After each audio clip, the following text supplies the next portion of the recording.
Hey, Michael Church, Crawl Space Ninja. Today I want to talk to you about the coronavirus. Everybody seems to be talking about it. I want to share some good information about the symptoms, how it spreads, what you can do to prevent it, and how to treat it. Stay tuned.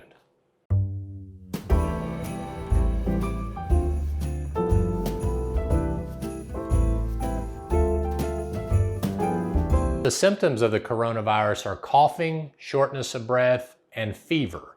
And these symptoms could rear their ugly head in as little as 2 days or take as long as 14 days after exposure to show themselves. So if you feel any of those things, it doesn't necessarily mean you have the coronavirus, but there are tests out there that you can go to your local medical facility and see if it is a problem. Okay, so according to the CDC, the coronavirus very rarely spreads from animals, but they didn't say it couldn't spread from animals, but mostly it spreads from person to person. Normally, it's whenever you cough and the phlegm and all that stuff comes out of your mouth and it goes on another person or on doorknobs or things like that. So there's some ways that you can prevent the spread of the coronavirus, but just keep in mind that it's just about like any other flu symptom. So if you wipe down doorknobs with disinfectants and things like that, do the vampire cough, stuff like that, coughing or sneeze into a tissue, throw the tissue away. Those are some of the ways that you can prevent the spread of the coronavirus. Now, obviously, the CDC, in their ultimate wisdom, says the best way to keep from getting the coronavirus is not to be exposed to it, right? Well, that should make sense. But make sure you wash your hands real good. All right, we live in a society that it seems like only about half of us wash our hands after we use the bathroom. So that's a great important first step.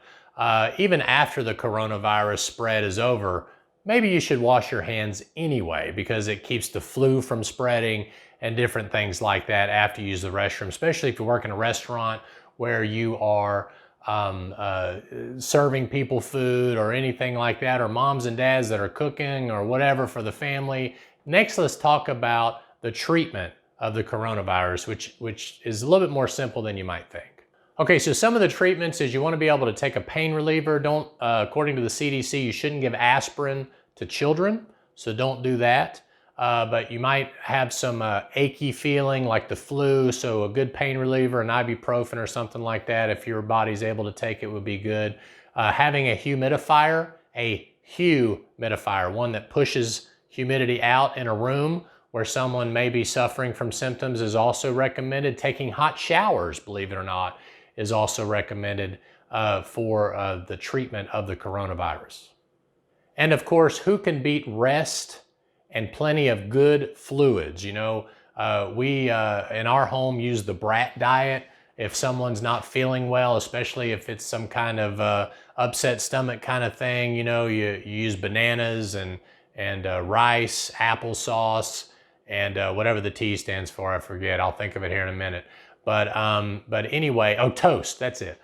So that's the brat diet. Most of the time, if I'm not feeling good, I don't feel like eating. But if you do, you don't want to jump into a big meal or something like that. Make sure you're drinking maybe some Gatorade for electrolytes and mix it up with a little bit of water.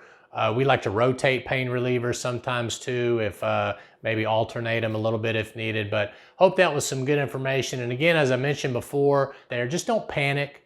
Don't get in some kind of uproar. If you're a traveler, if you're a jet setter, obviously paper masks and different things like that, hopefully, are good ways to prevent the spread of that sort of thing. If you're coughing, we always teach our kids, to cough into their arm, to their elbow pit. Teach your kids to do that. It's a great way to prevent the spread of all those germs and things like that. And my name is Michael Church. Be safe out there, and I hope you make it a happy and blessed day, and we'll see you later.